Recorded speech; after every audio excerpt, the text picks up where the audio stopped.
Today's show is brought to you by Black Dog LED, the industry's leading producer of LED lighting for cannabis and hemp cultivation. For over a decade, the research team at Black Dog LED has been helping to reshape cannabis cultivation by utilizing advancements in LED technology to improve efficiency and increase the quality and yield of every harvest. The team at Black Dog LED was recently awarded a Colorado hemp growing license, allowing them to conduct LED research on hemp in their new state-of-the-art 600 square foot research facility. The anticipated LED hemp growing technology breakthroughs are expected to have a profound impact on the hemp industry. To support expanding the scope of their research and their ambitious growth initiative, Black Dog LED is providing a limited time opportunity for investors to participate in their growth. If you'd like more information about LED cannabis growing technology, or if you'd like to know more about participating in Black Dog LED's continuous growth trajectory, you can contact them through their website,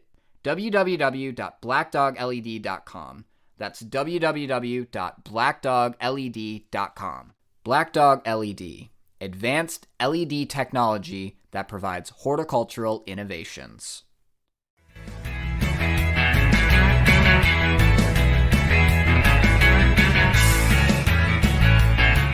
We are raising investment capital, and I'm always open to chat with the right people. I mean, I think more than anything, we just need a good loan, and that's so funny because since I sell rolling papers and I'm kind of on this gray market, cannabis banking institutions won't really mess with me because I'm not asking for enough money. But banks won't really mess with me because we've only been in business for like 2 or 3 years now. And these are hurdles that we're overcoming, with time.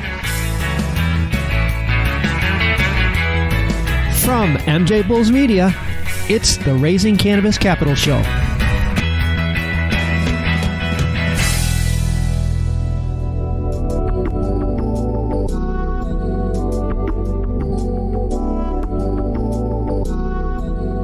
Today on Raising Cannabis Capital, we are joined by Will Breakell from Blazey Susan. Will, welcome to the show.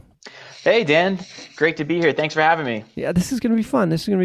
For our regular listeners know that the companies that I get most excited about are companies that dominate narrowly defined markets and have really great branding. And not only does Blazey Susan check both of those boxes, but you also have this, why didn't I think of that idea product?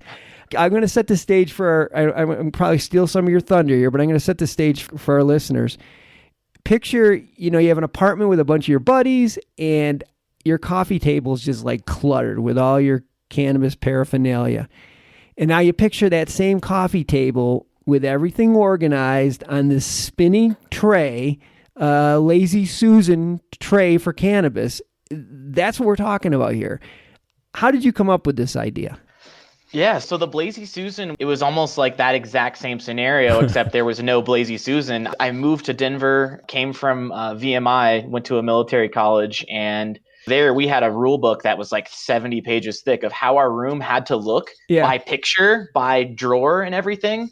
And so when I moved out to Denver for my first real job, basically I moved in with a bunch of stoners in the house I was in. So it was like 4 guys. And the first time I walked in, I saw their coffee table and it was like covered in stuff.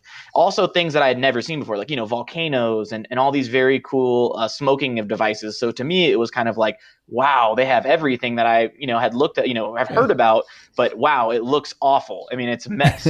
And pretty much what happened was it was a high moment. And I think that's what's really cool about the whole brand, that it was set off by me as a consumer thinking, I need to clean this up. What if I had a Blazy Susan to clean it up? From there, it was something that had stuck with me for about 3 years. That's basically where the concept was born. And our whole brand kind of came about as, let's build this tray to put things on. Everyone's making new things. Everyone's coming up with the new vape, the new bong, the new whatever. And no one's coming out with anything to store it on. So let's just start with that. From there, we just kind of set on trucking. Yeah, well, I'd say, and you mentioned your branding. It's so tight. It is so tight. I mean, for our listeners, you got to go to the website, but it's kind of themed off that 1950s, the drive-through diners. Why do you think that resonates so well with your demographics? When we kind of came up with Blazy Susan, it was ultimately a tray. So, for us, it was like a play on words of the Lazy Susan. And then it kind of became this thing, okay, well, what does that look like? Yeah. How does that brand actually, come to life? And we kind of came up with Susan as our characters. And, imagine if prohibition had never happened. That's kind of our take on Blazy Susan. It's almost like we created that brand of that era. If nothing had ever happened with cannabis, almost like the alternate future, of the retro cannabis things. It resonates with an older generation because they were there. And then the younger generation, it's kind of one of those things. It's like people think of that and kind of relate to that as kind of like a carefree time, after World War II. It was a good era for a lot of people. And that's kind of how we went with it. And that's kind of the vision behind it as well. We're trying to advance the industry and make fun stuff at the same time. So it's been a real blast. Well, the Blazy Susan and your branding definitely got you on the map, but your second product, they created essentially a category within a category by coming out with pink rolling paper. Tell us about it and tell us, sort of the inspiration behind it and some of the features of this rolling paper, because it's not your father's rolling paper. This is special. Right. Yeah. So really a lot of people know us now for our pink rolling papers.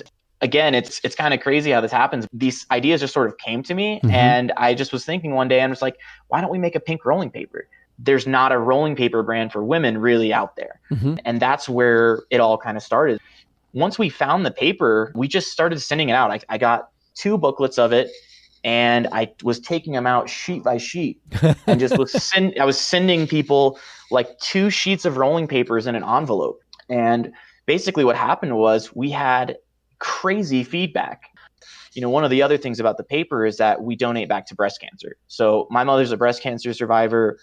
Kind of as part of our vision, we want to advance the industry. And giving back to the breast cancer, it's a way for us to kind of spread awareness and also really kind of offer that outlet for female smokers, because now we have distribution. When I first started, they're like, why should I carry your paper? You're not Raw. You're not Zigzag. Nobody knows who you are. And I just said, hey, if you guys have female customers, I think they would really like this product. We've been really able to get into that multi-billion-dollar market of rolling papers. That's because it's one of those things that if people come and say, hey, we want a pink rolling paper, we own the SEO on it. Now we've kind of established ourselves in that niche, and it allows us to actually use those distributors and launch new products, whereas before they're not going to talk to me, because why would they? They already are selling other big brands. Well, that's why I said before. I mean, it's a category within a category. I mean, it's a gigantic category. You don't want to get the whole thing with one bite, but every time somebody lights up, they're advertising your product because they're like, what? What's that? Pink? Where'd you get that?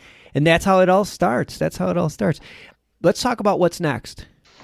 Yeah. So throughout COVID and everything, our sales have really picked up through online, and unfortunately, we're just trying to keep up. We've been sold out of product. Every time we get a shipment in, it's pretty much gone immediately. So expansion, we're trying to keep up. Just moved into a new 5,000 square foot warehouse. We're continuing to really push celebrity relationships. Expansion wise, really trying to get our name out there and work with these big brands in the cannabis industry, because we're friends with everyone, and basically we bring people together. So we're just trying to elevate the experience for everyone, and we work with. So looking at cross partnerships, expansion into other products, even potentially cannabis. So we're looking at being able to partner with a licensed grower here in Colorado. We started with a tray, but now we're going to build everything that goes on it and around it. That's been our business model kind of since day one. There's nothing I'm not afraid to do. We want to be the Nike, the Adidas in this space. Launching a cool purple rolling paper next to expand our shelf space. Those are all things that we're looking at. Well, the sky's the limit. That's how we feel right now. It's good to have a sold out product, but at the same time, we have to really plan to maintain it. Attention Cannabis Podcast listeners. You can now listen to your favorite cannabis podcast ad-free with the MJBulls mobile app. Just download the free MJBulls mobile app to your smartphone to start enjoying cannabis podcasts with no commercials. Go to Apple Apps or Google Play to get the MJBulls Cannabis Podcast app today. You talked about doing a crowdfunding early on, but for the most part, you guys have pretty much been bootstrapping. It's just like you said, you put a little bit of your own money in, and just to keep up with demand and make these changes that you need, it's going to cost a lot of money. Are you raising capital to help you with that?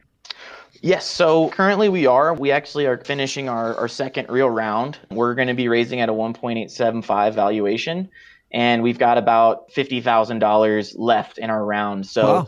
basically there's a little bit of space left. We've been bootstrapping as much as we can. Ultimately I'm guarding my equity, and we're not giving away the farm because each year we want our valuation to double, triple with what we're doing.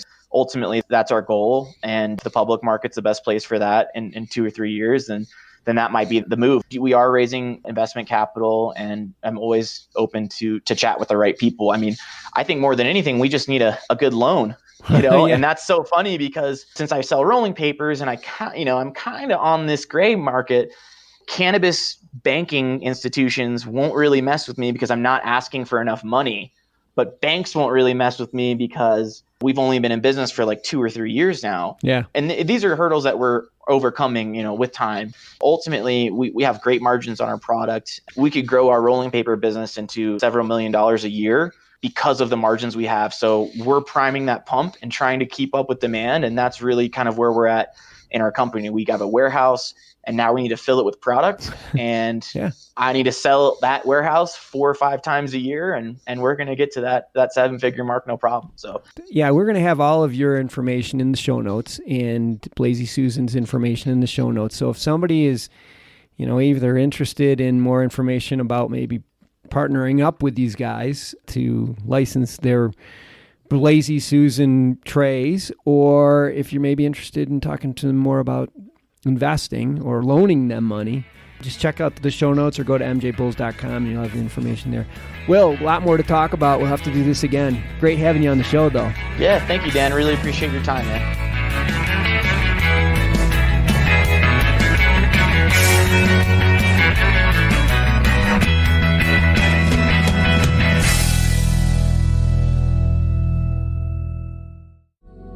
Today's show was made possible by the generous support of our sponsors, like Alt36, the country's premier blockchain payment processing platform that's providing dispensaries and its customers with a safe and secure payment option other than cash. To learn more, go to alt36.com.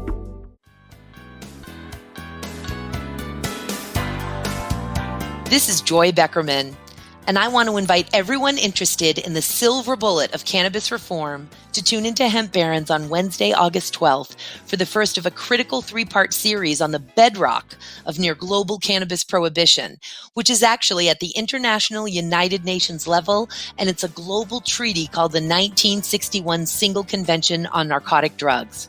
If you want to be empowered with this essential knowledge, listen on the MJ Bulls mobile app or wherever you listen to podcasts.